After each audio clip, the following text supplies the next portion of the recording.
Good morning students. आजच्या लेक्चरमध्ये आपण इयत्ता 12वीच्या अभ्यासक्रमामधील नवीन चॅप्टरला सुरुवात करत आहोत आणि तो आहे इनहेरिटन्स अँड व्हॅरिएशन्स. बरोबर आहे. हाच चॅप्टर NCERTच्या टेक्स्टबुकमध्ये principles of inheritance and variation या नावानं आहे. बाकी सगळा सिलेबस जवळजवळ तोच आहे. मग आपल्याला या ठिकाणी अगदी सुरुवात करायला लागते की इनहेरिटन्स म्हणजे काय किंवा व्हॅरिएशन म्हणजे काय. हे पहा, इयत्ता 11वीला ज्या वेळेला आपण बायोलॉजी शिकायला सुरुवात केली त्यावेळेला आपण बायोलॉजीच्या अनेक ब्रांचेस शिकलो आणि त्यापैकी असणारी एक ब्रांच आपण शिकलो होतो आणि ती ब्रांच म्हणजे जेनेटिक्स. बरोबर आहे का? हा जो चॅप्टर आहे तो जेनेटिक्स मधला आहे.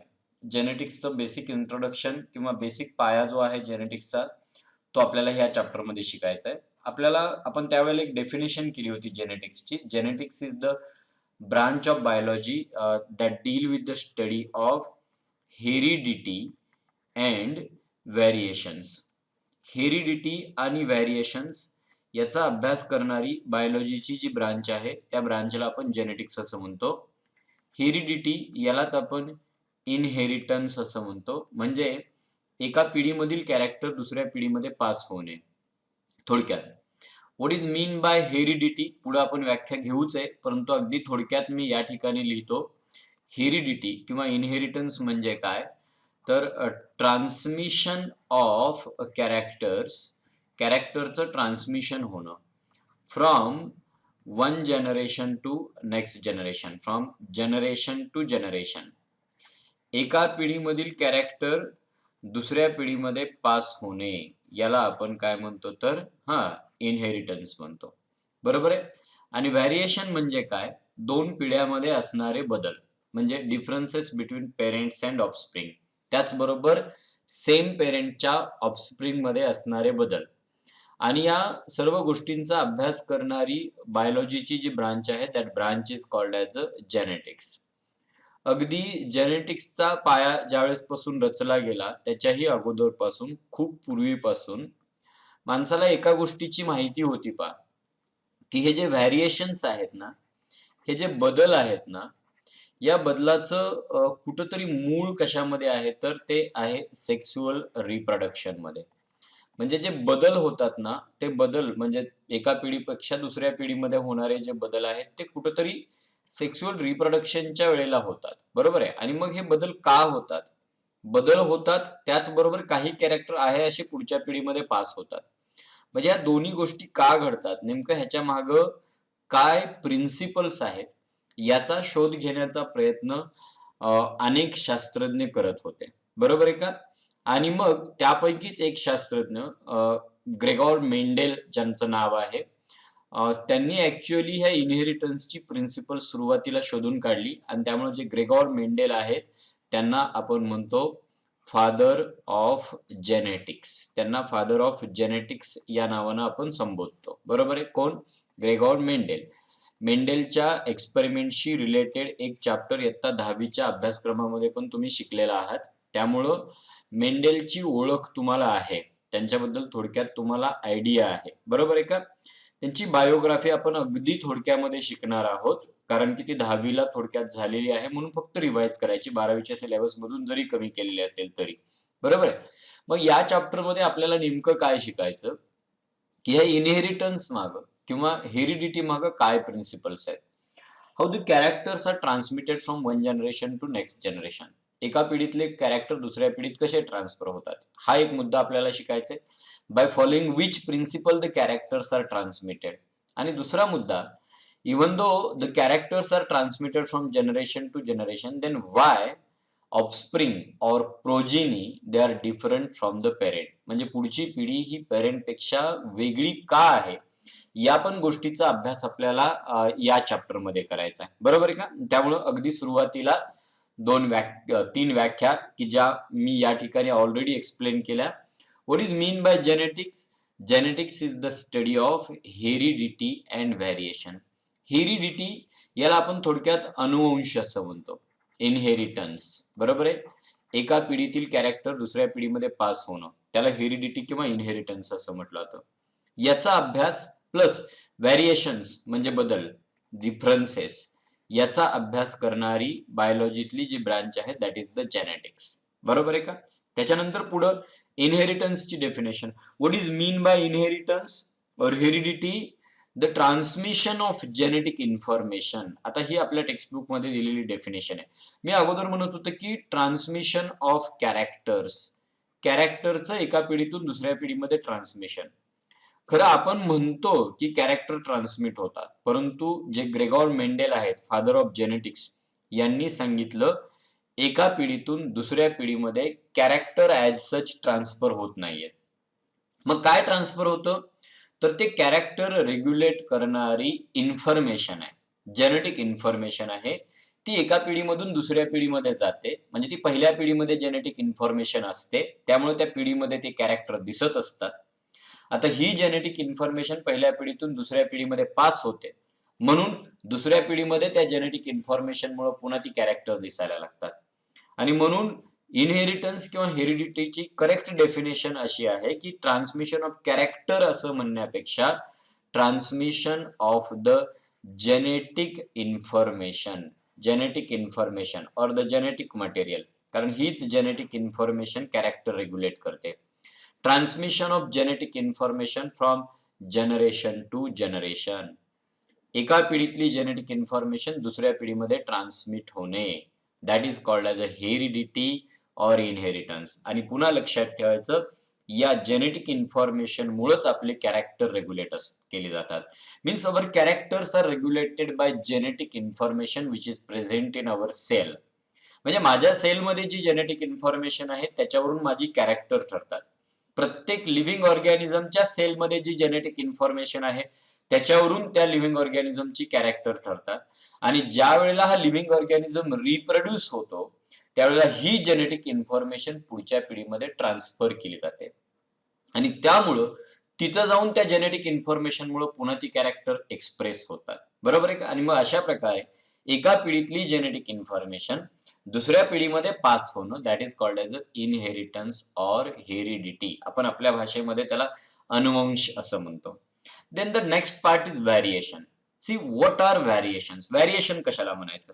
These are the observable differences. म्हणजे अशा प्रकारचे डिफरन्सेस की जे आपल्याला समजून येतील, दिसतील. Observable differences. आता कुणाकुणामधले डिफरन्सेस आहेत रे? Observable differences between parents and offspring. बरोबर आहे? ऑफस्प्रिंग म्हणजे प्रोजिनी. बरोबर आहे? पुढची पिढी. पेरेंट आणि ऑफस्प्रिंग मधले फरक. त्याचबरोबर सेम पेरेंटच्या पोटी जन्माला येणाऱ्या वेगवेगळ्या ऑफस्प्रिंग मधले पण फरक, म्हणजे सिबलिंग मधले फरक. म्हणजे थोडक्यात आपण असं माणसाचाच विचार केला, आई वडील आणि मुलं यांच्यामध्ये बदल आहेत, त्यांना पण तुम्ही व्हॅरिएशन म्हणा. आणि सेम आई वडिलांची जी वेगवेगळी मुलं आहेत ना, यांच्यामध्ये जे डिफरन्सेस आहेत त्या डिफरन्सेसना पण आपण व्हॅरिएशन्स असं म्हणूया. See variations are the differences between parents and offspring as well as between offspring of same parent. Same पेरेंटच्या ऑफस्प्रिंग मध्ये असणारे बदल, त्याचबरोबर पेरेंट आणि ऑफस्प्रिंग यांच्यामध्ये असणारे बदल, या बदलांना आपण व्हॅरिएशन म्हणतो. आणि मग हा इनहेरिटन्स आणि व्हॅरिएशन्स या दोघांचा अभ्यास करणारी बायोलॉजीची जी ब्रांच आहे that branch is called as a genetics. म्हणजे आपला हा जो पार्ट आहे ना, this is the base of the genetics. बरोबर आहे का? काही गोष्टी मी आजच्या लेक्चरमध्ये ऍडिशन केलेल्या आहेत की ज्या आपल्या सिलेबसमध्ये नाहीयेत, तरी सुद्धा मी थोडक्यात जेनेटिक्सचा बेस समजून घेण्यासाठी त्या गोष्टींची गरज आहे म्हणून मी इथं ऍड केलेल्या आहेत. की तो मुद्दा एक्झामला असेल का नसेल ह्याचा मी विचार केला नाही, तुम्ही पण करू नये. बरोबर आहे का? आणि मग त्यातला एक मुद्दा आहे पा, म्हणजे हे जे जेनेटिक्स आहे या जेनेटिक्सचे एक प्रिन्सिपल आहे. And that principle is the like begets like. See what is mean by like begets like? Like beget like याचा अर्थ असा होतो थोडक्यात, एव्हरी ऑर्गॅनिझम, प्रत्येक ऑर्गॅनिझम काय करतो? Produce new organism like its own. म्हणजे प्रत्येक सजीव हा स्वतः सारखंच नवीन सजीव तयार करतो. आणि हे जे प्रिन्सिपल आहे, this principle is called as a like beget like and it is the fundamental principle of the biology. हे बायोलॉजीतलं फंडामेंटल प्रिन्सिपल आहे की पेरेंट्स हे आपल्यासारखे ऑफस्प्रिंग तयार करतात. पेरेंट पासून आपल्यासारखेच नवीन जीव तयार होतात आणि त्यामुळे like begets like it is the fundamental principle of biology. आणि हे काय एक्सप्लेन करतं रे? It explain similarities between parents and offspring. Parent आणि ऑफस्प्रिंग यांच्यामधल्या सिमिलॅरिटी एक्सप्लेन करतं. Why we are similar to our parent. तर त्याचं कारण आहे लाईक बिगेट्स लाईक. प्रत्येक ऑर्गॅनिझम आपल्यासारखाच तयार करतो सजीव. बरोबर आहे. मग आपल्या पेरेंट्सने आपल्याला त्यांच्यासारखं बनवलं. बरोबर आहे. आणि हे लाईक बिगेट्स लाईक ह्या प्रिन्सिपलमुळे आपल्याला सांगतो why we are similar to our parent. बरोबर आहे. आणि याचा अर्थ काय? Every living organism has a tendency. प्रत्येकाकडे टेंडन्सी आहे to produce new individuals like it. स्वतःसारखेच नवीन सजीव तयार करण्याची त्याच्याकडे असणारी tendency. That tendency is called as a like begets like. And this tendency is achieved by the process of reproduction. रिप्रोडक्शनच्या प्रोसेसनच प्रत्येक ऑर्गॅनिझम आपल्यासारखा दुसरा सजीव तयार करतो. That reproduction it may be sexual or asexual. For example, lion produces lion, dog give birth to puppy, cat produces kitten. बरोबर आहे काय? म्हणजे and human being also produce and child like own. बरोबर आहे. स्वतःसारखंच चाइल्ड तयार करतं. बरोबर आहे. म्हणजे प्रत्येक ऑर्गॅनिझम हा आपल्यासारखा नवीन जीव तयार करतो आणि ती जेनेटिक इन्फॉर्मेशन आपल्याकडे असणारी पुढच्या पिढीमध्ये देतो. बरोबर आहे. आता त्याच्यानंतर आपल्याला एक मुद्दा शिकायचा आहे, chromosomes and mechanism of inheritance. हे पहा, हे आपण आपल्या आपल्या सेलमध्ये काय आहेत असं सांगतो, आपली जेनेटिक इन्फॉर्मेशन कशामध्ये आहे असं आपण सांगतो, तर क्रोमोसोम्स मध्ये आहे. बरोबर आहे का? किंवा काही लोकांनी हे पण शब्द ऐकलेले असतील, जीन्स. परंतु एक गोष्ट लक्षात ठेवा, क्रोमोसोम आणि जीन ही खूप नंतरच्या काळातली डिस्कव्हरी आहे. हे खूप नंतरच्या काळातले इन्व्हेन्शन आहे. खूप नंतर ह्या गोष्टी शोधून काढलेल्या आहेत. बरोबर आहे.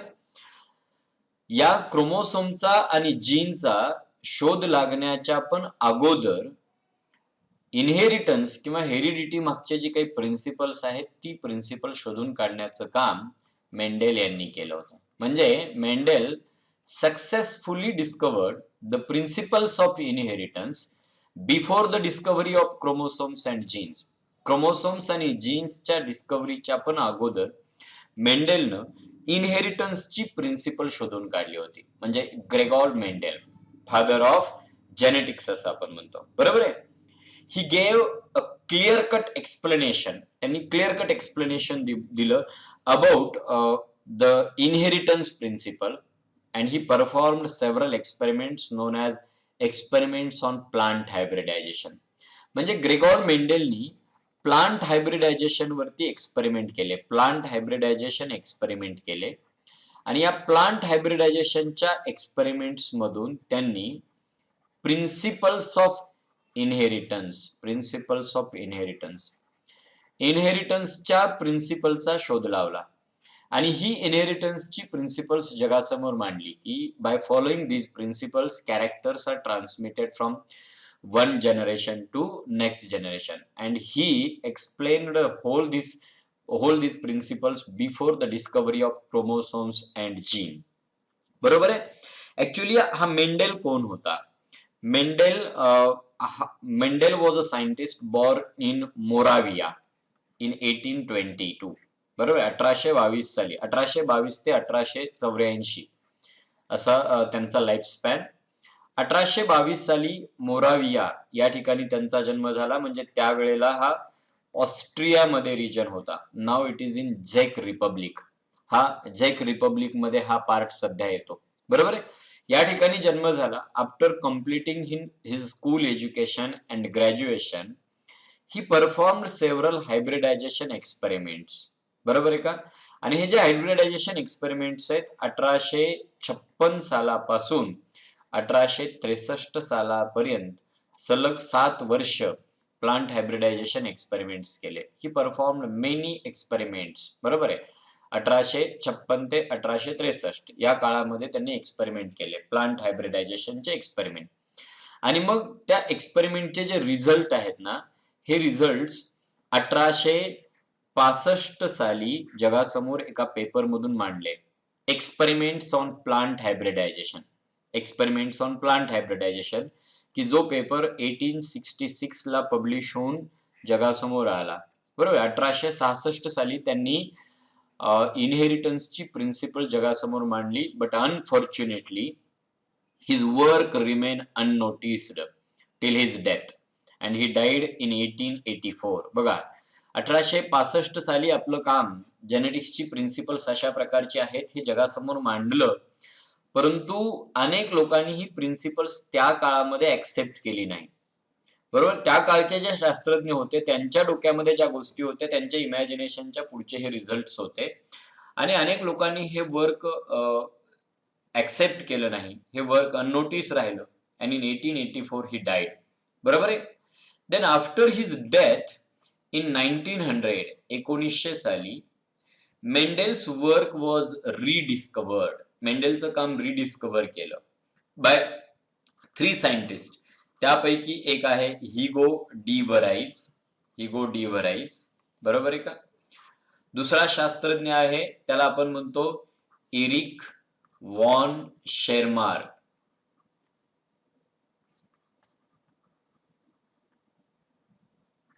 आणि तिसरा शास्त्रज्ञ कार्ल कोरेन. कार्ल कोरेन. बरोबर आहे का. या तिघांनी हे वर्क रिडिस्कवर केलं आणि हे वर्क रिडिस्कवर केल्यानंतर मेंडेलचा पेपर पुन्हा पब्लिश करण्यात आला आणि मेंडेलची जी प्रिन्सिपल होती या प्रिन्सिपल वरती आधारित जेनेटिक्स मधले लॉज बनवले. त्यांना मेंडेल्स लॉज ऑफ इनहेरिटन्स म्हटलं जातं आणि this laws were prepared by stated by Carl Correns. Carl Correns यांनी. त्यामुळे अगदी थोडक्यात त्यांची बायोग्राफी मी शिकवली या ठिकाणी, डिटेलमध्ये नाहीये. 1822 साली जन्म, 1856 साली प्लांट हायब्रिडायझेशनच्या एक्सपेरिमेंटला सुरुवात, 1863 साली प्लांट हायब्रिडायझेशनचे एक्सपेरिमेंट्स पूर्ण, 1865 पर्यंत रिझल्ट आणून जगासमोर मांडणे, 1866 ला वर्क वर्क पब्लिश झालं, 1884 ला डेथ आणि 1900 ला पुन्हा ते वर्क रिडिस्कवर केलं आणि पुन्हा ह्या 3 शास्त्रज्ञांनी सांगितलं जगाला की 1865 साली ग्रेगॉर मेंडेल जे म्हणत होते ते सत्य आहे. अगदी त्याचप्रमाणे इनहेरिटन्स किंवा हेरिटेबल कॅरेक्टर एका पिढीतून दुसऱ्या पिढीमध्ये ट्रान्सफर होतात आणि मग मेंडेलला ही उपाधी देण्यात आली. कुठली? फादर ऑफ जेनेटिक्सची. बरोबर आहे का. परंतु मेंडेल जोपर्यंत जिवंत होते तोपर्यंत मात्र त्यांचं वर्क अनरेकग्नाइज्ड राहिलं, अननोटिस्ड राहिलं. बरोबर आहे का. He was unfortunate for that. आता ही जी प्रिन्सिपल्स आहेत आपण पुन्हा नेमकं यांनी काय केलं, मेकॅनिझम ऑफ इनहेरिटन्स. मी सांगितलेल्या गोष्टी आपण एक एक करत स्लाइडना पुढे जाऊया. Actually, the mechanism of inheritance was successfully investigated before the discovery of chromosome. Already I told, मी तुम्हाला सांगितलं की क्रोमोसोमच्या डिस्कव्हरीच्या अगोदरच इनहेरिटन्सचं मेकॅनिझम सक्सेसफुली इन्व्हेस्टिगेट केलं. Who investigated that mechanism? Gregor Mendel. He first gave accurate explanation for the mechanism of inheritance. बरोबर आहे का. By using plant hybridization technique or by using plant hybridisation experiment. बरोबर आहे. हा जो ग्रेगॉर मेंडेल होता एका शेतकऱ्याच्या कुटुंबामध्ये जन्माला आला. बरोबर आहे. Gregor Mendel, son of peasant farmer, born in Moravia in 1822. बरोबर आहे का. Death 1884. Experiments 1856 to 1863. Work present केलं 1865. वर्क पब्लिश झालं 1866 आणि वर्क रिडिस्कवर झालं 1900 आणि या वर्क वरतीच कोरेन शास्त्रज्ञांनी 3 लॉ बनवले ज्यांना आज आपण स्टडी करतो, मेंडेल्स लॉज ऑफ इनहेरिटन्स. बरोबर आहे का.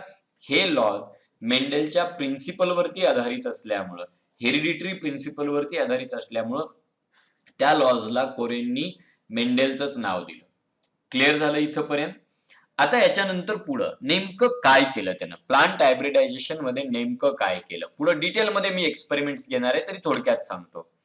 Actually he studied the inheritance of 7 trait और 7 pairs of trait in garden pea plant.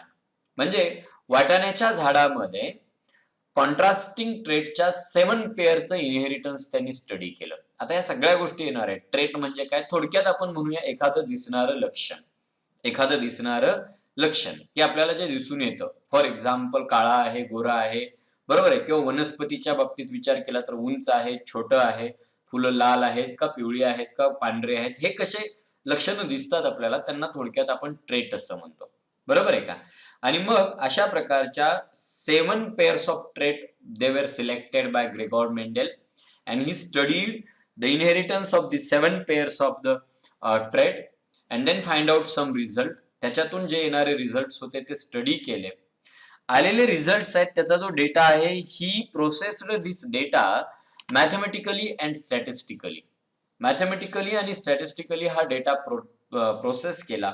त्याच्यातून काही रेशोज मिळवले आणि या रेशोच्या आधारावरती ही पॉस्युलेटेड सम प्रिन्सिपल्स. त्यांनी काही प्रिन्सिपल्स पॉस्युलेट केली. त्यांनी काही प्रिन्सिपलचा शोध लावला. प्रिन्सिपल्स जगासमोर मांडली. Principles of heredity. हेरिडिटीची प्रिन्सिपल्स जगासमोर मांडली की ज्या प्रिन्सिपल वरती आधारित आजचे मेंडेल्स लॉज ऑफ इनहेरिटन्स आहेत, प्रपोज्ड बाय कोरेन. कोरेन यांनी मांडले. बरोबर आहे. Mendel postulated principles of heredity which then became fundamental laws of heredity. त्यांनाच आपण आज फंडामेंटल लॉज ऑफ हेरिडिटी म्हणतो अँड दे वर प्रपोज्ड बाय कोरेन इन 1900. बरोबर आहे का? ऍक्च्युअली आता मेंडेल ज्या वेळेला हा एक्सपेरिमेंट करत होता, असे एक्सपेरिमेंट करत होता, त्यावेळेला त्यांनी काही कन्क्लुजन्स काढले आणि ते कन्क्लुजन्स नेमकं काय आहे, त्यापैकी एका कन्क्लुजन बद्दल मी ऑलरेडी तुमच्याशी बोललो आहे. हे पहा, आपण असं जनरली ज्या वेळेला बोलतो त्यावेळेला म्हणतो की एका पिढीतली कॅरेक्टर दुसऱ्या पिढीमध्ये जातात. परंतु मेंडेलचं असं म्हणणं आहे, characters as such they are not transmitted physically from one generation to next generation. मी उदाहरण घेतो. फॉर एक्झाम्पल असं म्हणूया की आपण एखादं प्लांट आहे, त्या प्लांटच्या फ्लावरचा कलर रेड आहे. Red is the colour. बरोबर आहे का? आणि या प्लांट पासून नवीन प्लांट जनरेट झालं, तयार झालं आणि त्याच्या फ्लावरचा कलर पण समजा रेड आहे. तर रेड कलर फिजिकली पेरेंट कडून दुसऱ्या जनरेशन कडे ट्रान्सफर झाला नाही. म्हणजे colour is not transmitted from parent generation to the next generation offspring. Colour as such transfer झाला नाही. कलर ऍज सच कॅरेक्टर हे ट्रान्समिट झालं नाही. मग काय ट्रान्समिट झालं? तर कलर हे कॅरेक्टर रेग्युलेट करणार काहीतरी ह्या सेलमध्ये आहे पेरेंटच्या आणि ते पेरेंट कडून पुढच्या जनरेशन कडे पास झालं. बरोबर आहे का? आणि त्यामुळं there is something. Mendel proposed that, Mendel told that there is something in the parent cell and this something is transmitted from parent to offspring. काहीतरी आहे आणि हे काहीतरी जे होतं ना मेंडेलचं, ते हायपोथेटिकल होतं. बरोबर आहे का? ते त्याला दिसलेलं नव्हतं, पण तो सांगायचा की ह्याचं नेचर पार्टिक्युलेट आहे, ह्याचं पार्टिक्युलेट नेचर आहे. बरोबर आहे का? म्हणजे मेंडेल असं म्हणायचा की पेरेंटच्या सेलमध्ये काही पार्टिकल्स आहेत. मेंडेल ते पार्टिकल शोधून काढू शकला नाही. बरोबर आहे का? आणि मग मेंडेल असं सांगतो की characters as such they are not transmitted from parent generation to offspring, but there is something which is existing inside the cell of the parentच्या सेल मध्ये अस्तित्वात आहे and this something is transmitted from parent to offspring and this something regulate the character. बरोबर आहे का? म्हणजे parent मध्ये काहीतरी अशी गोष्ट आहे की जी पेरेंटचे कॅरेक्टर रेग्युलेट करते. फॉर एक्झाम्पल आपण या ठिकाणी जे उदाहरण घेतलं तर red colour of the flower, म्हणजे पेरेंटच्या ऑर्गॅनिझम मध्ये, पेरेंट ऑर्गॅनिझम मध्ये फ्लावरचा कलर रेड करण्यासाठी काहीतरी पार्टिकल आहेत आणि हे पार्टिकल पेरेंट कडून ऑफस्प्रिंगला दिले जातात आणि म्हणून त्या पार्टिकलच्या मदतीनं, त्या पार्टिकलच्या जोरावरती जे पुढची जनरेशनची प्लांट उगवणार आहेत त्यांची फुलं पण लाल होतात, रेड होतात. म्हणजे मेंडेलचं तेच म्हणणं आहे की there are some particles which are transmitted from one generation to next generation and these particles regulate the trait, these particles regulate the character. आणि अशा प्रकारचे जे पार्टिकल्स आहेत, मेंडेलनं त्याला फॅक्टर असं नाव दिलं. म्हणजे एखादा ट्रेट रेग्युलेट करणारा जो पार्टिकल आहे, that particle is called as a factor. म्हणजे मी मगाचे सांगायचो ना, there is something in the cell and to this something Mendel called as factor. म्हणजे ह्याच समथिंगला मेंडेलनं काय नाव दिलं, फॅक्टर. पण मेंडेलला तो फॅक्टर सापडला नाही. त्याच्यानंतर अनेक शास्त्रज्ञांनी काम केल्यावर त्यांना तो फॅक्टर सापडला आणि त्या फॅक्टरला आज आपण जीन या नावानं शिकतो आहोत. म्हणजे मेंडेलचा जो फॅक्टर आहे की जो मेंडेल सांगायचा की फॅक्टर काहीतरी पार्टिकल सेलमध्ये आहे आणि तो कॅरेक्टर रेग्युलेट करतो आणि हा फॅक्टर एका जनरेशन मधून पुढच्या जनरेशन मध्ये पास होतो. आज आपण त्याच फॅक्टरला जीन असं म्हणतो. हा जीन म्हणजेच मेंडेलचा फॅक्टर, बरोबर आहे का? हा एका पिढीतून दुसऱ्या पिढीमध्ये ट्रान्समिट होतो आणि हा जीन कॅरेक्टर रेग्युलेट करतो, म्हणून एका पिढीतली कॅरेक्टर आपल्याला दुसऱ्या पिढीत गेलेत असं म्हणता येतं. क्लिअर झालं? त्यामुळे पुन्हा या सर्व गोष्टी आपण सुरुवातीपासून जाऊया. पहा, he found that what he found that traits as such are not inherited. Trait आहे असे पुढे ट्रान्समिट होत नाही. They are not inherited physically, but by something present inside the gametic cell. म्हणजे ही गॅमेटिक सेल कुणापासून तयार होतात, तर पेरेंट पासून तयार होतात. म्हणजे हे ट्रेट ऍज सच ट्रान्समिट होत नाहीयेत, परंतु पेरेंटच्या गॅमेट मध्ये असणारं काहीतरी पार्टिक्युलेट मॅटर आहे ते ट्रान्समिट होतात. बरोबर आहे का? And to this something he called factor. यात समथिंगला मेंडेल फॅक्टर म्हणतो. And that are responsible for the expression of particular trait or the character. मग पेरेंट मध्ये असणारे हे फॅक्टर ऑफस्प्रिंगला जातात, म्हणून पेरेंटचे कॅरेक्टर ऑफस्प्रिंग मध्ये दिसतात. कारण की या पार्टिकलमुळे पेरेंट मध्ये ते कॅरेक्टर दिसत होते. आता हेच पार्टिकल ऑफस्प्रिंग मध्ये गेले की तिथं ते कॅरेक्टर दिसतील. एवढं सिंपल मेंडेलनं सांगितलं की कॅरेक्टर म्हणजे एखाद्याची उंची, म्हणजे उंची हाईट ऍज सच ट्रान्समिट होणार नाही, तर हाईट रेग्युलेट करणारा फॅक्टर ट्रान्समिट होणार.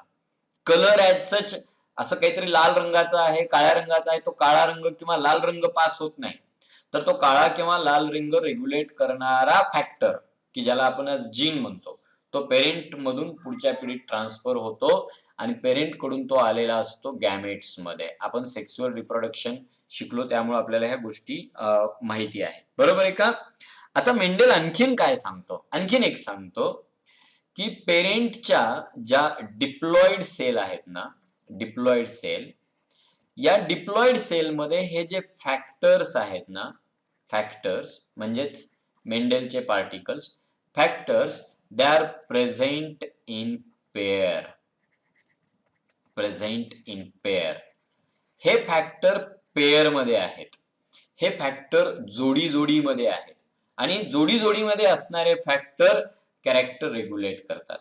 म्हणजे ज्या वेळेला एखादी पेरेंट सेल डिप्लॉइड असते 2n, यू नो, त्या ठिकाणी प्रत्येक क्रोमोसोम जोडीनं असतो आणि त्यामुळं हे फॅक्टर्स जोडी जोडीमध्ये असतात आणि जेव्हा हा पेरेंट गॅमेट तयार करतो त्यावेळेला जोडी जोडीनं असणाऱ्या ह्या फॅक्टरचं सेपरेशन होतं किंवा जोडी जोडीनं असणाऱ्या या फॅक्टर्सचं सेग्रिगेशन होतं.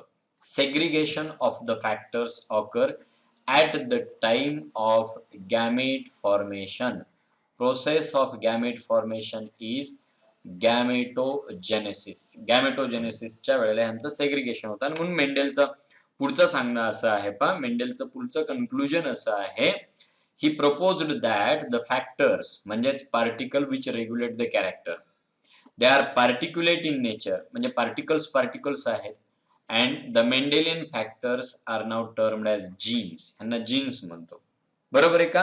आता हे जे जीन्स आहेत ना, these genes or the factors they occur in pair, in parent.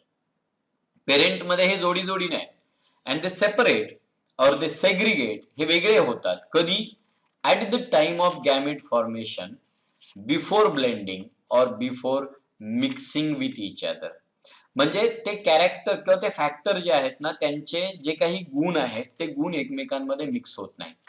Without mixing of the character हे फॅक्टर्स काय होतात, एका पिढीतून दुसऱ्या पिढीमध्ये पास होत असताना, गॅमेट्स तयार करत असताना हे फॅक्टर्स काय होतात, तर सेपरेट होतात, सेग्रिगेट होतात आणि त्यामुळं प्रत्येक गॅमेटमध्ये फॅक्टरच्या जोडीतला एकच फॅक्टर आपल्याला पाहायला मिळतो. बरोबर आहे का? म्हणजे थोडक्यात क्रोमोसोमचा रोल ह्या इनहेरिटन्स मध्ये आहे, परंतु क्रोमोसोमचा शोध लागण्याच्या अगोदरच इनहेरिटन्सच्या प्रिन्सिपलचा शोध लावला आणि मग मेंडेलचे जे फॅक्टर्स आहेत की ज्यांना आपण आज जीन्स म्हणतो, हे फॅक्टर किंवा जीन्स हे क्रोमोसोम वरती आहेत आणि म्हणून इनहेरिटन्स मध्ये क्रोमोसोमचा पण खूप महत्वाचा वाटा आहे. म्हणजे आतापर्यंत आपल्याला एक गोष्ट कळली की एका पिढीतून दुसऱ्या पिढीमध्ये कॅरेक्टर जातात. ह्याचा अर्थ काय होतो तर फॅक्टर जातात. फॅक्टर म्हणजेच काय जातात तर जीन्स जातात. दुसरी गोष्ट मेंडेलनं आणखीन काय सांगितली, पेरेंटच्या डिप्लॉइड सेलमध्ये हे फॅक्टर किंवा हे जीन हे पेअर मध्ये असतात. पेअर मध्ये असतात, जोडी जोडीनं असतात आणि ती जोडी मिळून त्या पेरेंट मधलं किंवा कॅरेक्टर रेग्युलेट करत असतात. परंतु ज्या वेळेला हा पेरेंट गॅमेट तयार करतो, गॅमेटोजेनेसिस, गॅमेट तयार करण्याची प्रोसेस ज्या वेळेला होते त्यावेळेला या फॅक्टर्सचं सेग्रिगेशन होतं. सेग्रिगेशन याचा अर्थ सेपरेशन होतो, सेपरेशन. आणि त्यामुळं जोडीनं असणारे हे फॅक्टर्स, हे पार्टिक्युलेट मॅटर, पार्टिकल्स वेगवेगळे होतात आणि एका गॅमेटमध्ये एक जातो, दुसऱ्या गॅमेटमध्ये दुसरा जातो. आता ह्या मेंडेलने काय केलं, ह्या फॅक्टर्सना रिप्रेझेंट करण्यासाठी सिम्बॉल वापरले आणि ते सिम्बॉल म्हणजे अल्फाबेट्स वापरले. अल्फाबेट्स, या अल्फाबेट्सचा वापर केला फक्त ह्या फॅक्टर्सना सिम्बॉलिकली रिप्रेझेंट करण्यासाठी आणि त्याच्यावरून एक्सपेरिमेंट केले. बरोबर आहे का? इथपर्यंतचा पार्ट झाल्यानंतर ऍक्च्युअली आपल्याला मेंडेलच्या एक्सपेरिमेंट्स कडे जायचं. मेंडेलच्या एक्सपेरिमेंटची डिटेल्ड प्रोसेस आपल्या सिलेबसमध्ये नाही, परंतु मी ती शिकवणार आहे. त्याचं कारण आहे, ह्या सगळ्या गोष्टीचं बॅकग्राऊंड एकदा आपल्याला माहिती झालं, खरं तर हे 10वीला झालंय, परंतु आता ते किती लक्षात आहे काही माहित नाही आणि त्यामुळे आपण थोडक्यात ते रिपीट करू आणि मग पुढे जाऊया. आपल्याला मेंडेलनं मी सांगितलं की एक्सपेरिमेंट्स केले. हे एक्सपेरिमेंट्स करण्यासाठी मेंडेलनं कुठलं मटेरियल सिलेक्ट केलं, म्हणजे मेंडेलचे एक्सपेरिमेंट्स आपण ह्या 3 हेडिंग खाली शिकणार. एक, selection of material, means which plant material was selected by Mendel for his experiment. Then procedure of his experiment, actual process of the experiment, आणि त्याच्यानंतर या एक्सपेरिमेंट वरून आलेले रिझल्ट्स काय आहेत. एवढ्या गोष्टी आपण या आजच्या लेक्चरमध्ये एक्सप्लेन करणार आहोत. बरोबर आहे का? अगदी त्याच्यातला पहिला मुद्दा, selection of the material. Mendel selected garden pea plant for his hybridisation experiments. त्या पी प्लांटचं नाव आहे पायसम सटायवम. बरोबर आहे? पायसम सटायवम और पिझम सटायवम असं वाचतात काही वेळेला. ह्याच्यावरती एक्सपेरिमेंट्स केले. हे सायंटिफिक नाव आपल्याला पाठ पाहिजे. या प्लांटवरती त्यांनी एक्सपेरिमेंट केले. आता पूर्वी एक सिलेबस मध्ये मुद्दा असायचा, why Mendel selected pea plant. Pea प्लांटचं सिलेक्शन का केलं? यावर्षी त्याच्यावरती प्रश्न विचारला जाणार नाही, तरी पण मी ती कारणं तुम्हाला या ठिकाणी सांगणार आहे की मेंडेलनं पी प्लांटचं सिलेक्शनच का केलं. तर त्याच्यात एक कारण असं होतं, the P plant is easy for cultivation. हे कल्टिवेशन साठी सोपं आहे.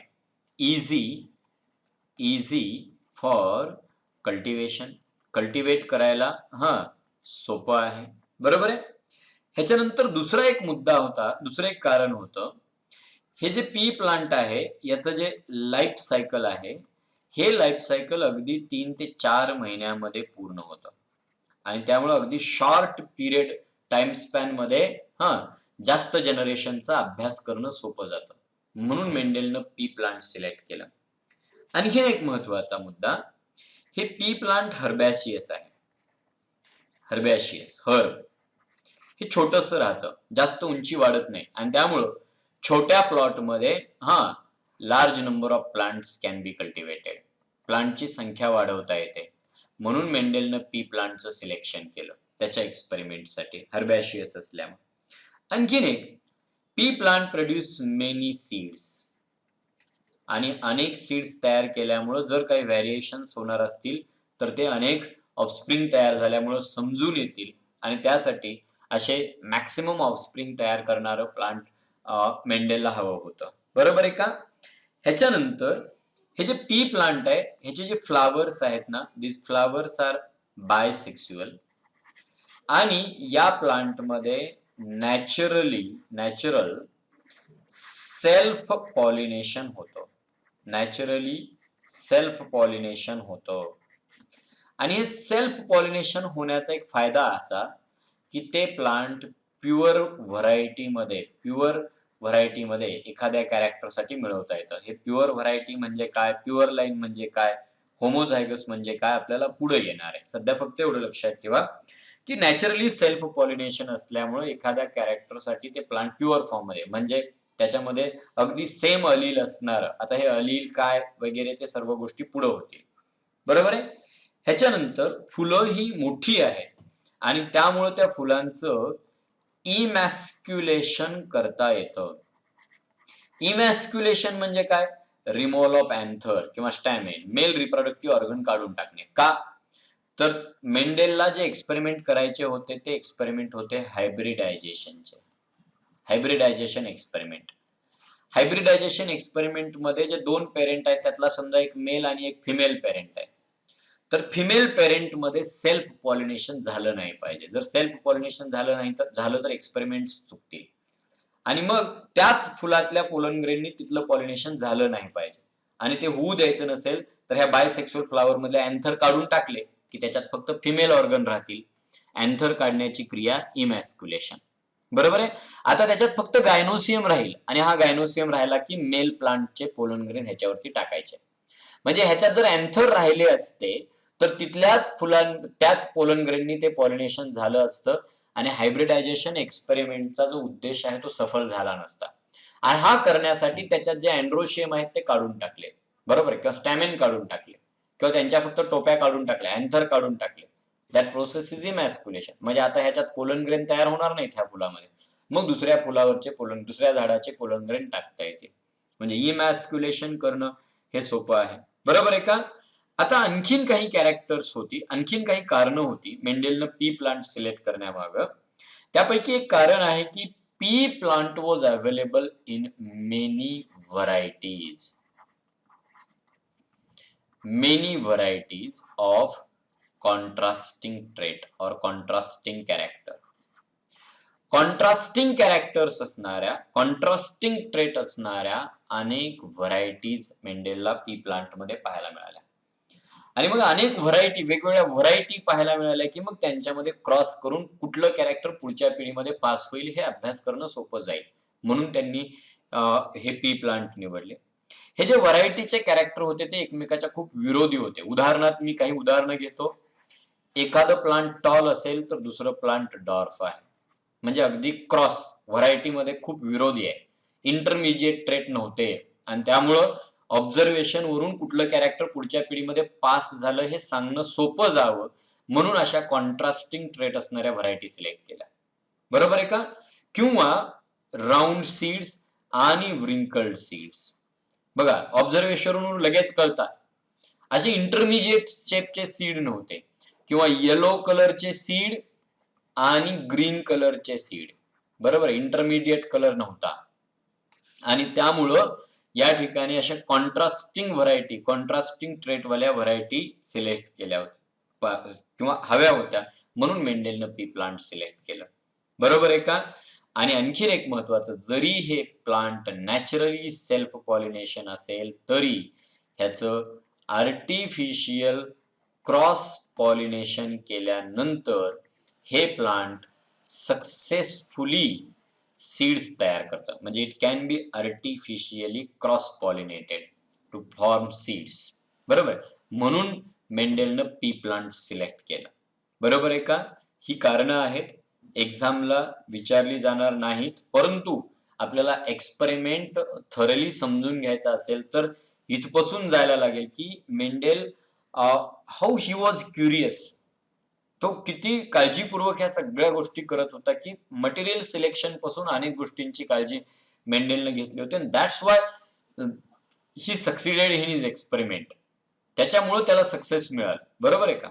आता मेंडेलनं प्लांट कुठलं सिलेक्ट केलं आणि का सिलेक्ट केलं याच्या मागची रिझन्स आपण शिकलो. हीच ती सर्व रिझन आहेत. Easy for cultivation. बरोबर आहे का. Life cycle within 3 to 4 month. लहान हर्बॅसियस प्लांट आहे त्यामुळे छोट्या प्लॉटमध्ये अनेक प्लांट वाढवतील, अनेक सीड्स तयार करतं. नॅचरली सेल्फ पॉलिनेशन असल्यामुळे प्युअर लाईन व्हरायटी मेंटेन करता येतात आणि त्यानंतर अनेक व्हरायटीमध्ये available in the form of many varieties of contrasting character. There were no intermediate character. Intermediate character नव्हते. फ्लावर्स मोठे असल्यामुळं इमॅस्क्युलेशनची प्रोसेस सोपी होती आणि these plants or these flowers can be artificially cross pollinated to get hybrid variety, and that's why Mendel selected the pea plant. त्याच्या पुढचा मुद्दा आहे पहा, पी प्लांट का सिलेक्ट केले हे कळलं आपल्याला. Then which trait and how many traits were selected by Mendel? How many varieties of different character are selected by Mendel for his experiment? मेंडेलनं 7 pairs of trait were selected by for his experiment. 7 pairs of trait. बरोबर आहे. 7 जोड्या वेगवेगळ्या ट्रेटच्या select केल्या. त्या 7 जोड्या कुठल्या ह्या आपल्याला बघायचं. बरोबर. आणि मग त्याच्यावरती मेंडेलनं एक्सपेरिमेंट्स केले. म्हणजे in all he selected 14 varieties. 14 variety. 13 September 2020 ला जी नीटची एक्झाम झाली ना, त्याच्यामध्ये हा प्रश्न विचारला होता की how many varieties of pea plant were selected by Mendel for his experiment. For his experiment, Mendel selected 14 varieties of pea plant. अगदी सोपा प्रश्न, 4 मार्क्स देणारा. एवढा एक आकडा फक्त 14 varieties were selected. म्हणजे काय, 7 pairs of varieties. आणि त्या 7 पेअर म्हणजे काय, त्या 14 व्हरायटीच्या जोड्या लावल्या 7. कशा, कॉन्ट्रास्टिंग ट्रेट असण्या. म्हणजे काय, एक व्हरायटी टॉल, दुसरी व्हरायटी डॉर्फ, आणि मग ह्यांची जोडी टॉल डॉर्फ, कॉन्ट्रास्टिंग ट्रेटची जोडी. एक व्हरायटी येलो सीडची, दुसरी व्हरायटी ग्रीन सीडची, म्हणजे येलो आणि ग्रीन सीडची जोडी. बरोबर आहे. 4 व्हरायटी झाल्या 2 जोड्यामध्ये. अशा 7 व्हरायटी म्हणजे टोटल 14 जोड्या. बरं, सॉरी, 7 जोड्या म्हणजे टोटल 14 व्हरायटी. आणि त्याचा टेबल आपल्या टेक्स्ट बुक मध्ये दिलेला आहे, हे आपण लक्षात ठेवायचं. बघा, एक कॅरेक्टर त्यांनी सिलेक्ट केलं, त्यासाठी 2 व्हरायटी निवडल्या. सीड शेप साठी 2 व्हरायटी. एका व्हरायटी मधले सीड्स हे राऊंड, तर दुसऱ्या व्हरायटी मधले सीड्स हे रिंकल्स असणारे, रिंकल्ड. बरोबर आहे. 2 व्हरायटी एका कॅरेक्टर साठी, म्हणजे एका जोडीमध्ये 2 व्हरायटी. सीड कलर या कॅरेक्टर साठी 2 व्हरायटी, येलो सीड आणि ग्रीन सीड. लक्षात घ्या.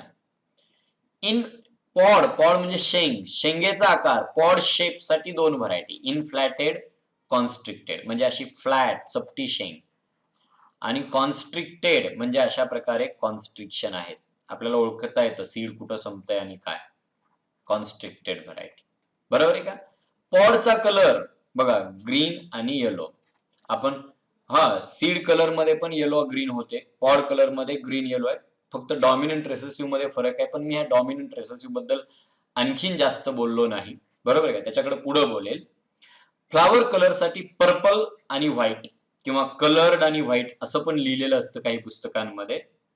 बरोबर आहे. म्हणजे आतापर्यंत 5 जोड्या म्हणजे 10 व्हरायटी झाल्या. 6वी जोडी म्हणजे पुढच्या 2 व्हरायटी फ्लावर पोझिशन.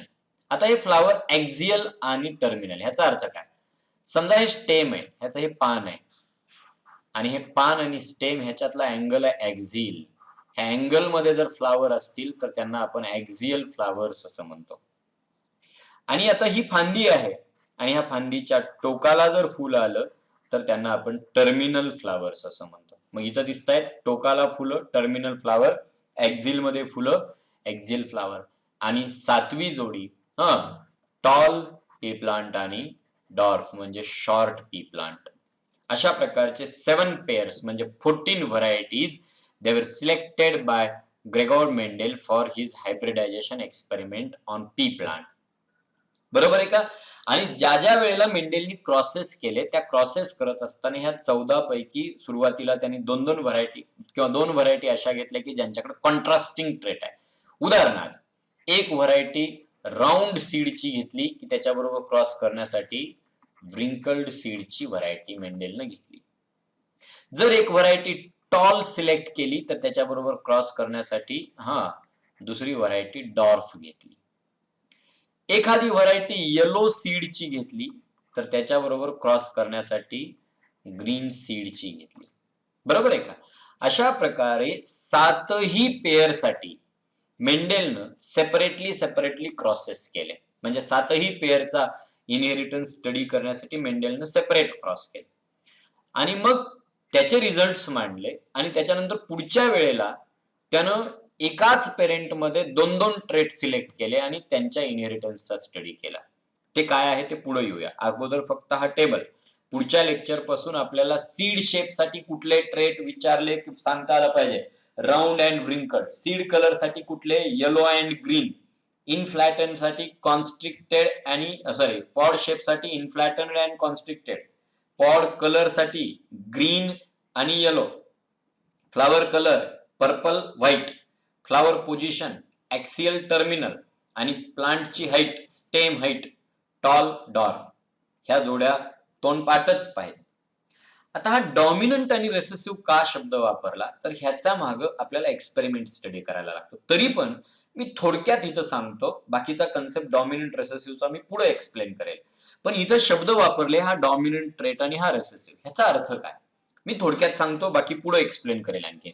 मी आता सांगितलं की मेंडेल त्याच्या क्रॉस साठी जे 2 पेरेंट घ्यायचा या पेरेंटकडे कॉन्ट्रास्टिंग ट्रेट असायचे, विरोधी. उदाहरणार्थ एक प्लांट आहे टॉल, तर ह्याच्या बरोबर क्रॉस करण्यासाठी मेंडेल डॉर्फ प्लांटचा वापर करायचा. ऐका. आणि ह्या क्रॉस पासून जी पुढची पिढी तयार होते प्लांटची त्याला मेंडेलने F1 जनरेशन असं नाव दिलं. हा F1 काय प्रकार आहे तेही पुढे येणार आहे.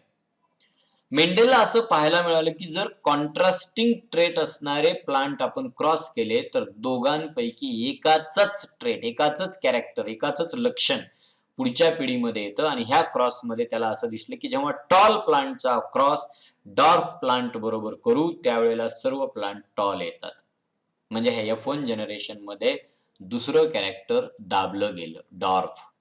आणि मग मेंडेल असं सांगतो की जेव्हा विरोधी कॅरेक्टर असणारे पेरेंट आपण क्रॉस करू त्या विरोधी कॅरेक्टर पैकी जे कॅरेक्टर पुढच्या जनरेशन मध्ये पास होतो त्याला डॉमिनंट म्हणा आणि जे पास होत नाही किंवा सप्रेस होतो त्याला रेसेसिव्ह म्हणा. आणि मग या टेबलवरून तुम्हाला थोडक्यात लक्षात येईल जेव्हा राऊंड सीडचा पी प्लांट व्रिंकल सीडच्या पी प्लांट बरोबर क्रॉस केला तर पुढच्या पिढीमध्ये असणाऱ्या प्लांटचे सीड हे राऊंड येतात म्हणून हे डॉमिनंट. आणि व्रिंकल्ड हे झाकलं जातं, दाबलं जातं, एकाचही सीड रिंकल्ड येत नाही म्हणून रेसेसिव्ह. बरोबर आहे. तसंच पुढच्या पेअरच्या बाबतीत जेव्हा येलो कलर असणारे प्लांट, येलो सीड कलर असणारे प्लांट ग्रीन सीड कलर असणाऱ्या प्लांट बरोबर क्रॉस करू तेव्हा F1 जनरेशन मध्ये येलो कलर पाहायला मिळतो म्हणून ह्याला डॉमिनंट. असंच राहिलेल्या 5 पेअरच्या बाबतीत इनफ्लॅटन्ड पॉड्स शेंगा असणाऱ्या प्लांटचा क्रॉस कॉन्स्ट्रिक्टेड शेंगा असणाऱ्या, खाचा असणाऱ्या शेंगा असणाऱ्या प्लांट बरोबर घेतला की पुढच्या पिढीमध्ये इनफ्लॅटेड येतात म्हणून इनफ्लॅटेड हे डॉमिनंट ट्रेट आहे. तसंच पुढे आहे. शेंगाच्या बाबतीत उलट आहे. कलरच्या बाबतीत शेंगाचा कलर आणि सीडचा कलर. आता ग्रीन पॉड कलर हा डॉमिनंट आहे आणि येलो रेसेसिव्ह आहे. आणि इकडे सीड मध्ये येलो डॉमिनंट होता, ग्रीन रेसेसिव्ह. तसंच पर्पल फ्लावर असणाऱ्या प्लांटचा क्रॉस व्हाईट फ्लावर असणाऱ्या प्लांट बरोबर घेतला की पुढची पिढी पर्पल फ्लावरची. ऍक्सियल टर्मिनल मध्ये पुढची पिढी ऍक्सियल फ्लावरची.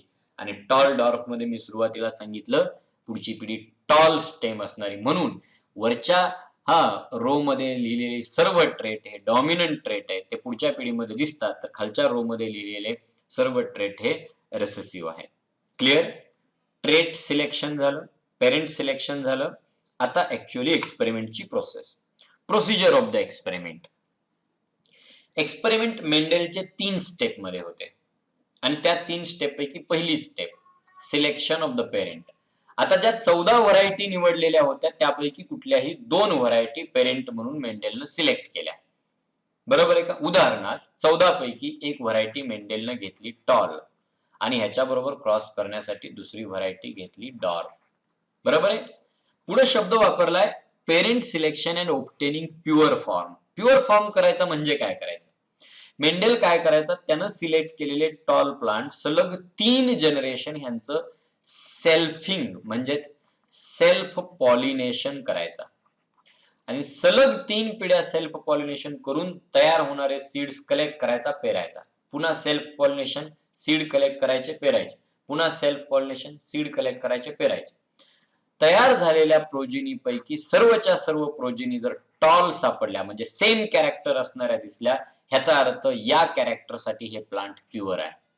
म्हणजे ह्याच्यात काही भेळ मिसळ नाहीये, म्हणजे मिक्सिंग नाहीये की दुसरं कुठलाच गुण नाही, प्युअरली टॉल. तसं 3 पिढ्यामध्ये सर्व प्रोजिनीमध्ये डॉर्फच कॅरेक्टर दिसलं की समजायचं हे प्लांट पण डॉर्फ ट्रेट साठी कसं आहे, प्युअर. म्हणजे पहिल्यांदा कुठल्याही 2 व्हरायटी ज्याचा क्रॉस करायचा आहे त्या निवडायच्या, त्याच्या 3 पिढ्यांचा अभ्यास करायचा आणि तिन्ही पिढ्यांमध्ये ते कॅरेक्टर कन्सिस्टंटली पाहायला मिळालं की ते पेरेंट प्युअर आहेत. बरोबर आहे का? आता पेरेंट सिलेक्शन आणि प्युअर लाईन ऑब्टेनिंग झालं. पुढं काय? सिलेक्ट केलेले जे पेरेंट आहेत, पुन्हा मी उदाहरण देतो खाली, टॉल आणि डॉर्फ यांचा आर्टिफिशियल क्रॉस घडवून आणायचा. आर्टिफिशियल क्रॉस घडवून आणायचा असताना मेंडेल काय करायचा? ह्या दोघांपैकी एकाला तो मेल म्हणायचा, एकाला फिमेल. आता ज्याला फिमेल म्हटलं होतं त्याचा गायनोसियम वापरायचा आणि मेल म्हटलेल्यातल्या अँड्रोसियम मधले पोलन ग्रेन वापरायचे.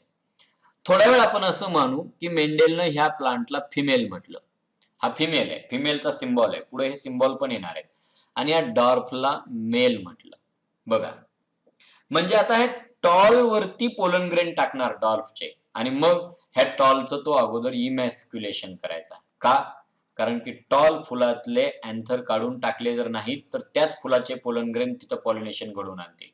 आता अँथर काढून टाकले म्हणजे ह्याच्यात फक्त गायनोसियम राहिला, म्हणजे सेल्फ पॉलिनेशन आता पॉसिबल नाही. मग मेंडेल काय करायचा? डॉर्फ प्लांटचे पोलन ग्रेन कलेक्ट करून टॉल प्लांटच्या स्टिग्मावरती, फ्लावरच्या स्टिग्मावरती टाकायचा आणि मग सीड्स तयार व्हायचे, ते सीड्स कलेक्ट करायचे, पेरायचे आणि पहिली पिढी मिळायची. त्याला मेंडेलनं नाव दिलं F1 जनरेशन. 2 स्टेप झाल्या, दुसऱ्या स्टेपच्या एंडला F1 जनरेशन मिळाली.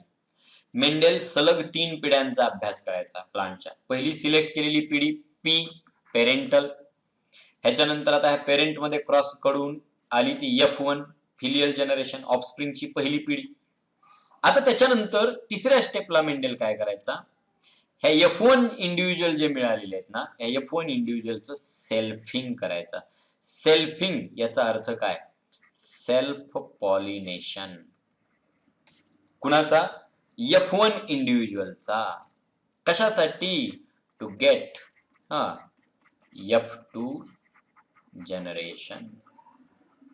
F2 म्हणजे त्याच्या पुढची पिढी, सेकंड फिलियल जनरेशन.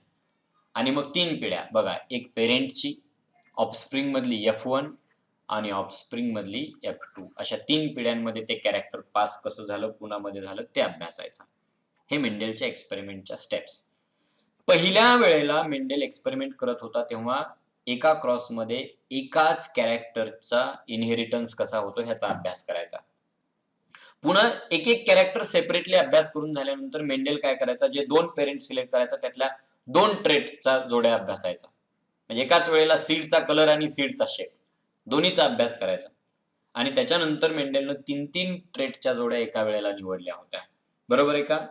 इथपर्यंतचा पार्ट झाल्यानंतर ऍक्च्युअली एवढं सगळं केल्यानंतर मेंडेलला रिझल्ट कशा प्रकारे मिळाले, कसे रिझल्ट मिळाले त्याच्याकडे आपण येणार आहोत. रिझल्ट्स. मेंडेल काय करत होता? मी पुन्हा या ठिकाणी लिहितो. हा एक पेरेंट P1, दुसरा पेरेंट P2, किंवा सॉरी मी डायरेक्टली क्रॉस प्रमाणच जातो. एक उदाहरणच घेतो. समजा एक पेरेंट आहे टॉल आणि दुसरा पेरेंट आहे डॉर्फ. त्यापैकी एकाला फिमेल, समजा ह्या टॉलला फिमेल आणि डॉर्फला मेल. मग डॉर्फचे पोलन ग्रेन ह्याच्यावरती टाकले. मेंडेलला असं पाहायला मिळालं जी F1 जनरेशन आहे, F1 जनरेशन, त्यामध्ये सर्व प्लांट टॉल निघाले, म्हणजे एकाच पेरेंट सारखे. बरोबर? मी आता टॉल डॉर्फचं उदाहरण घेतलं. दुसरं उदाहरण मी या ठिकाणी घेईल. राऊंड आणि व्रिंकल्ड सीड असणाऱ्या प्लांटचा मेंडेलनं जेव्हा क्रॉस घेतला त्यावेळेला F1 जनरेशन मध्ये सर्व प्लांट राऊंड शेपचे निघाले. बरोबर आहे? त्याच्यानंतर येलो सीड कलर आणि ग्रीन सीड कलर असणाऱ्या प्लांटचा क्रॉस घेतला की F1 जनरेशन मध्ये सर्व प्लांट येलो कलरचे. बरोबर आहे का? म्हणजे मेंडेलनं ह्याच्यावरून असं सांगितलं की ऑल F1 हायब्रिड्स प्रोड्युस्ड रिझेंबल म्हणजे सारखे असणे विथ ओनली वन पेरेंट. सगळे F1 हायब्रिड एकाच पेरेंट सारखे दिसतात, म्हणजे दुसऱ्या पेरेंटचा ट्रेट हा सप्रेस होतो. आणि मग मेंडेलनं असं सांगितलं, F1 जनरेशन मध्ये जे कॅरेक्टर दिसतं that character he called it as a dominant character. त्या कॅरेक्टरला त्यानं काय नाव दिलं? डॉमिनंट कॅरेक्टर असं नाव दिलं. आणि म्हणून मी या ठिकाणी पुन्हा येतो, the character expressed in F1 generation, पुढच्या पिढीत दिसतं ते डॉमिनंट. आणि मी मगाच्या 7 पेअर निवडल्या दाखवल्या होत्या तुम्हाला, त्या प्रत्येक कॉन्ट्रास्टिंग ट्रेटच्या ह्याच्यामध्ये क्रॉस केला की एकच ट्रेट पुढच्या पिढीमध्ये दिसतं, त्यामुळे त्याला डॉमिनंट नाव दिलं. And the character which is suppressed in F1 generation, त्याला मेंडेल काय म्हणतो? रेसेसिव्ह. हे झाले रिझल्ट. आणि मेंडेलनं पुढं काय केलं? आणखीन एक पायरी केली होती. काय रे? सेल्फिंग ऑफ F1 चं सेल्फिंग केलं होतं. कशासाठी? To get F2 generation. आणि त्यावेळेला मेंडेलला असं पाहायला मिळेल की F2 जनरेशन मध्ये सप्रेस झालेलं कॅरेक्टर पुन्हा रिअपियर झालं. In F2 generation the character of both parent reappeared. हे मेंडेलचे रिझल्ट्स आहेत. हे मेंडेलचे काय आहेत? रिझल्ट्स आहेत. बरोबर आहे का? आता मी पुन्हा एकदा या ठिकाणी येतो किंवा ह्या रिझल्ट्स कडेच येतो. मेंडेलनं जेव्हा टॉल आणि डॉर्फ प्लांटचा क्रॉस घेतला, बघा, टॉल क्रॉस्ड विथ डॉर्फ असा जेव्हा क्रॉस घेतला त्यावेळेला F1 जनरेशन मध्ये सर्व प्लांट त्याला टॉल मिळाले. ह्या टॉल प्लांटचं जेव्हा सेल्फिंग म्हणजे सेल्फ पॉलिनेशन केलं आणि F2 जनरेशन मिळवली, त्यावेळेला त्याला 3/4 प्लांट टॉल मिळाले. 3/4 75%. आणि 1/4 प्लांट हे डॉर्फ मिळाले. म्हणजे किती रे? 25%. हे कसे येतात, काय येतात, ह्याच्याकडे आपण जाऊया पुढे. बरोबर आहे?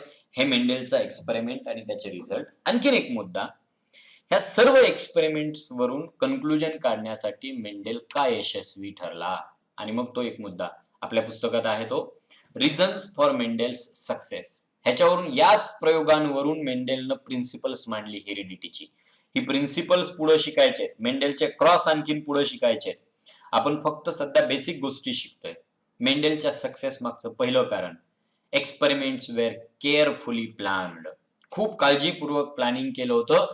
And he perform large number of experiments means involved large samples. खूप वेळा प्रयोग रिपीट करून रेशोज मिळवले होते आणि ते रेशो पुढे मांडले, त्याच्यावरून अनुमान काढलं, कन्क्लुजन काढलं. ही केअरफुली रेकॉर्डेड प्रत्येक जनरेशन मध्ये number of plants of each type, म्हणजे प्रत्येक जनरेशन मध्ये त्या त्या प्रकारच्या प्लांटचा नंबर त्याने रेकॉर्ड केला. And the results were expressed in terms of ratios. रेशोच्या स्वरूपामध्ये मांडले रिझल्ट्स. बरोबर आहे का? आता पी प्लांट, आणखी मटेरियल सिलेक्शनचा ह्या ठिकाणी कसा रोल आहे पहा. In pea plant contrasting characters can be easily recognised. आणि त्यामुळे अगदी पेरेंट मधलं कुठलं कॅरेक्टर पुढच्या जनरेशन मध्ये पास झालं आणि कुठलं झालं नाही हे त्याला डोळ्यानं ऑब्झर्व करून सांगता येत होतं, कारण की ते कॅरेक्टरच कॉन्ट्रास्टिंग होते. खूप इंटरमिडिएट कॅरेक्टर नव्हते, हा त्याचा फायदा झाला. बरोबर आहे का? आणि आणखीन एक फायदा असा की मेंडेलनं एक्सपेरिमेंट साठी जे 7 डिफरंट कॅरेक्टर्स आणि 7 पेअर ऑफ ट्रेट निवडले होते, ते 7ही कॅरेक्टर म्हणजे स्टेमची हाईट, फ्लावरची पोझिशन, फ्लावरचा कलर, सीडचा कलर, सीडचा शेप, बरोबर आहे का, पॉडचा शेप होता. बरोबर, अशी जी 7 कॅरेक्टर जी काही मेंडेलनं निवडली होती एक्सपेरिमेंट साठी, हे 7ही कॅरेक्टर सेपरेट फॅक्टर मार्फत रेग्युलेट केली जात होती. बरोबर आहे का? आणि ह्याच्या बाबतीत हे मेंडेलला माहिती नव्हतं की कोणकोणते फॅक्टर ह्याला रेग्युलेट करतात, हे माहिती नव्हतं. But in this case he was lucky. बरोबर आहे का? आणि जर समजा त्यातलं एखादही कॅरेक्टर एकापेक्षा जास्त जीन मार्फत किंवा जास्त फॅक्टर मार्फत रेग्युलेट केलं जात असतं, तर मेंडेल काही प्रिन्सिपल्स शोधून काढण्यामध्ये अयशस्वी ठरला असता. But in this case, he was lucky that the characters selected by him, they were regulated, they were controlled by single factor each and separately. आणि ही कारणं आहेत मेंडेलच्या सक्सेसची. आता आपल्याला ॲक्चुअल पुढं आणखीन मेंडेलचा एक्सपेरिमेंट शिकायचा, पण त्याच्या अगोदर आणखीन जेनेटिक्समध्ये आपल्याला जर एक्सपेरिमेंट शिकायचे असतील, तर हे जे जेनेटिक्स आहे ना, या जेनेटिक्समध्ये खूप टर्मिनॉलॉजींचा वापर करावा लागतो. जसं आता मी म्हणतो trait, character, dominant, recessive, phenotype, genotype, बरोबर आहे का? F1, F2 या सर्व टर्मिनॉलॉजी आपल्याला व्यवस्थित अभ्यासायला लागतात. तर मेंडेलचे एक्सपेरिमेंट कळतात, तर मेंडेलची प्रिन्सिपल्स कळतात हेरिडिटीची, आणि हे प्रिन्सिपल्स समजले तर मेंडेलचे लॉज समजतात. आणि मेंडेलच्या मृत्यूनंतर जेनेटिक्स मधला जो काही संशोधन आहे त्याला आपण पोस्ट मेंडेलियन जेनेटिक्स असं म्हणतो. हे जेनेटिक्स मेंडेलच्या जेनेटिक्स पेक्षा थोडंसं वेगळं आहे, परंतु मेंडेलनं काय सांगितलं हे समजलं तर वेगळं काय ते समजेल, बरोबर आहे. आणि या सर्व गोष्टी कळण्यासाठी आपल्याला अगोदर जेनेटिक्स मधल्या टर्मिनॉलॉजी शिकाव्या लागतील. या टर्मिनॉलॉजी मी नेक्स्ट लेक्चरला शिकवणार आहे, पण त्याच्या अगोदर मी सांगितलेल्या सर्व गोष्टी ह्या एकदा काळजीपूर्वक तपासा. जरी पुस्तकात नसतील तरी त्या अभ्यास करा. रिपीटेडली हे लेक्चर पहा आणि त्याच्यावरून काय अडचण येत असतील तर पुन्हा त्या आपण सॉल्व्ह करू शकतो.